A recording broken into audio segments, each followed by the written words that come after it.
420 horsepower, 384 pound-feet of torque, NISMO-enhanced engine oil cooler, NISMO-specific drive mode, Sport Plus, NISMO-tuned front and rear suspension, NISMO launch control, NISMO-tuned power steering, exclusively designed lightweight forged aluminum 19-inch wheels. Up front is 255 by 40s, and in the back is 285 by 35s. NISMO exclusive front fascia, NISMO exclusive rear fascia, NISMO exclusive front grille, NISMO exclusive side sills, NISMO exclusive rear spoiler, NISMO emblem at the front, rear, NISMO logo in the meter, NISMO embroidery in Recaro headrest, NISMO exclusive exterior rearview mirror finishing, NISMO exclusive Alcantara steering wheel, NISMO exclusive TFT metered styling, NISMO exclusive Recaro seats with fixed headrest, NISMO exclusive push engine start button with drive mode button, and NISMO exclusive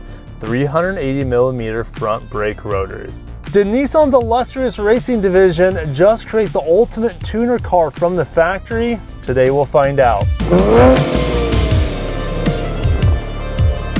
We're doing another Need for Speed Underground video tonight with the Nismo Z. I think this vehicle is going to do well for them despite it costing over $65,000. This one's equipped at $68,000, and I think it's going to do well for them despite not having a manual transmission. The looks alone are potentially worth that upgrade, worth that price upgrade for you guys. This front end is how the Z should have came from the factory. I'm not saying with the Nismo badge and with the red Nismo accent at the bottom. I'm saying with this front fascia and how it's shaped and designed. This is the design that is so much more attractive than that big, I'm not gonna say atrocious because it's not terrible, but the big rectangular front end that you have on the standard Nissan Z. This is perfect styling in my opinion. I like how they've incorporated this extra wing here at the very corner of the front bumper. It looks amazing. The headlights are unchanged. They didn't need to do anything there because the headlights on the new Z are beautiful. Kind of like a retro throwback at the same time, harkening back to the early 240Zs. All right, the wheels, since the wheels are wider here with these raised 19-inch, they've had to actually widen the vehicle, but they've done it by just adding this little strip around the wheel arch. I didn't really notice it in pictures, but you notice it right away seeing it in person.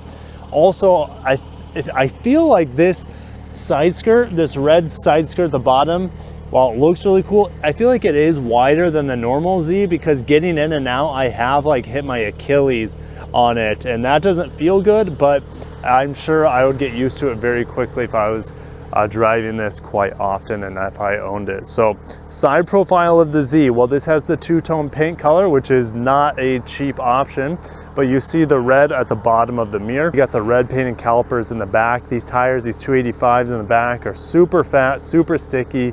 You hear the rocks flying up with these custom Dunlop tires. On the back also, well, the exhaust is about the same, maybe a tick louder, but really it sounds very similar to the automatic Z, not the manual Z, which has been quieted down. You have the Nismo badging right below the Nissan logo, the red stripe there at the bottom. Classic look, looks amazing. If I could change one thing about maybe the rear styling would be, well, with the money we're spending here, this would have been awesome to have as carbon fiber across the deck lid. It still looks pretty cool here, not gonna lie. On the inside, there's lots of Nissan exclusive, or should I say Nismo exclusive styling. You're not gonna miss these Recaro seats. I'm gonna turn these really bright map lights on so you can see a little bit better. Unlike the Z Performance, these are actually manual seats, which is going to save weight. So these little dials here control the bottom cushion. Then back here, there's this triangular piece. It kind of reminds me of a Wankel engine, but that controls the verticality of these Recaro seats, and it's really hard to get to. You can almost forget about being in the seat and trying to adjust the verticality, or should I say the tilt of this seat. But let's go ahead and check out this steering wheel. We have that suede that is exclusive to this Nismo. You have this little red stripe here. You have exclusive Nismo styling back here with a little logo. The Nismo Z floor mats, which are an additional charge as well. Getting on the inside, Oh, just banged my head. It is not easy for someone over 6 feet tall to get in, but once I'm in, I'm fairly comfortable, I'm not gonna lie. You have suede here on the door, pretty basic door panel outside. That would have been great to have some red stitching on here. If I remember right, on the Performance Z, you had some switches here to adjust the seats because they were power, or at least partially power. Here's your trunk control. I was looking for that yesterday. There it is. Stop buttons are exclusive to the NISMO, how and the driving modes, how they are kind of like this metallic red. You have different driving modes: standard, sport, and sport plus. Sport plus being exclusive here. And of course you have these amazing gauges here in the middle that we see carried over from the normal Z.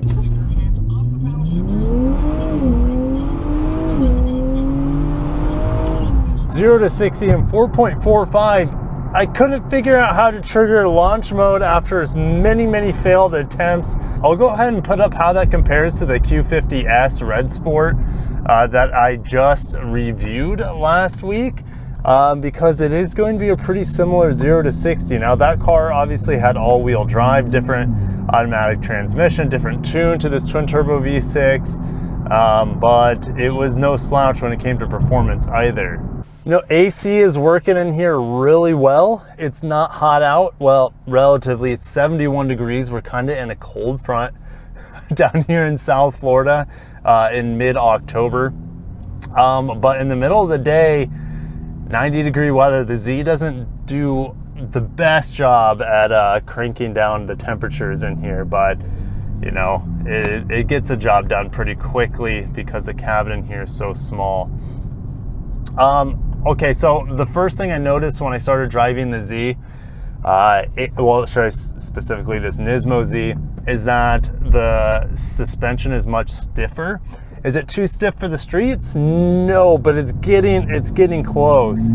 So these tires are just so much stickier than, which I think is a good thing, because the Performance Z came from the factory with really bad tires.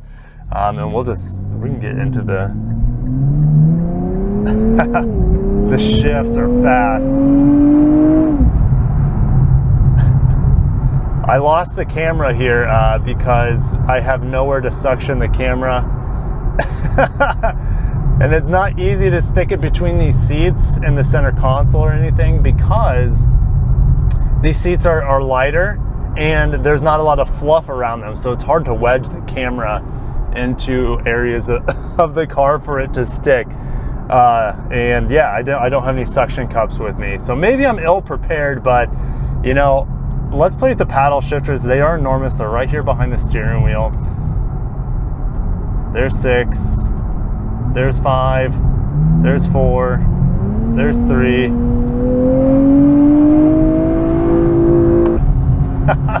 I was not expecting it to let you hold that red line, because I don't remember the previous Z to be able to do that. So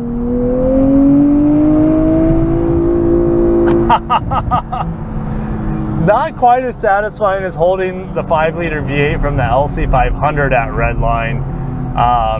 And the exhaust in here isn't as satisfactory either compared to like a V8 with a really loud exhaust. But there's no doubt it sounds good in here. There's no doubt that it is more fun to drive than the standard Performance Z.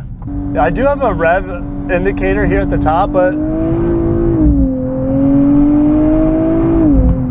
you really want to shift around 6,500 RPM.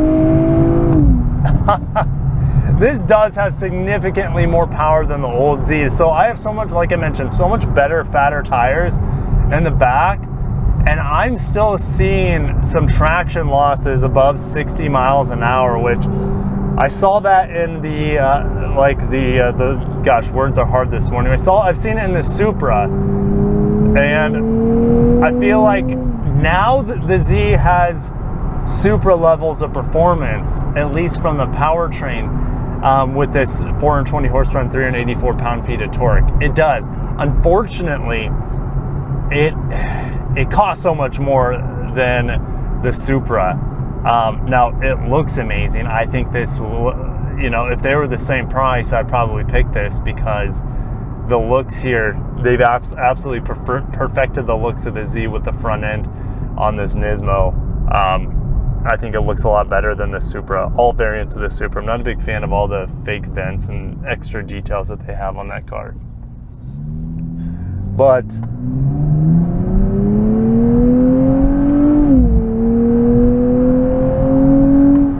you know, Nissan's done as best as they could with this 9-speed auto. I really like the 9-speed auto. If you watch my review on the standard Z with a 9-speed auto, it's good. It's quick. It's satisfactory. Like, the downshifts are really good here. Now, it won't let me downshift. Let's see. Oh, God. Oh, man, it builds revs so fast that I'm going to have to take it out of, I think, manual mode, because it is just, I'm not able to keep up with the manual shifting. I definitely haven't practiced enough, but the brakes in here are phenomenal. I haven't really needed to push them too hard on the public streets. The steering, I still feel like it's pretty light in here. Oh gosh. Holy cow. That sounds incredible digging out of the low RPMs.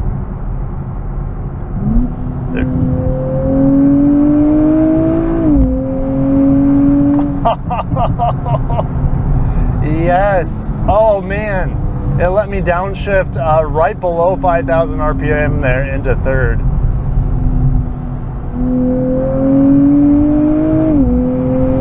Gosh. Holy cow. Well, Nissan, you know, part of me wishes that this was the performance that we saw in the Performance Z, because it's a $10,000 increase over the standard Z with no extra tuning out of the engine or transmission that I'm aware of for the Performance Z. The Performance Z gets better brakes and it gets a limited slip diff, if I remember right. I mean, but there are a lot of upgrades here that I just can't take advantage of, but it is definitely tempting with the bigger brakes, the better suspension. The tune of this engine is incredible. Oh man. Digging out of the low RPMs is so satisfying. It has this really low hum to it.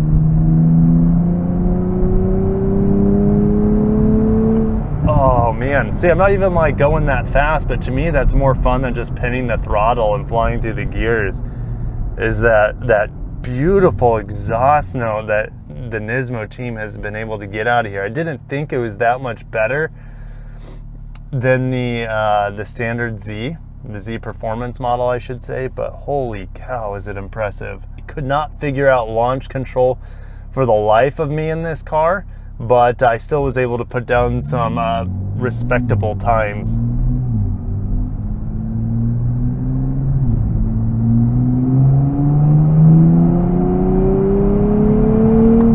Oh yeah.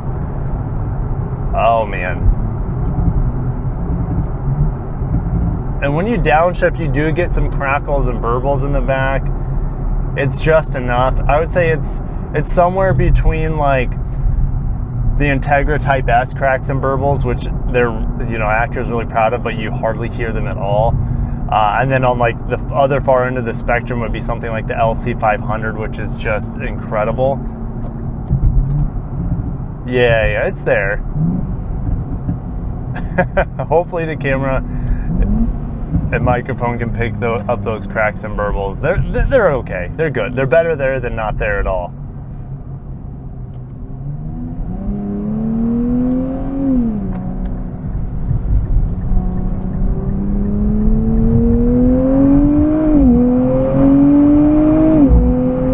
Gosh.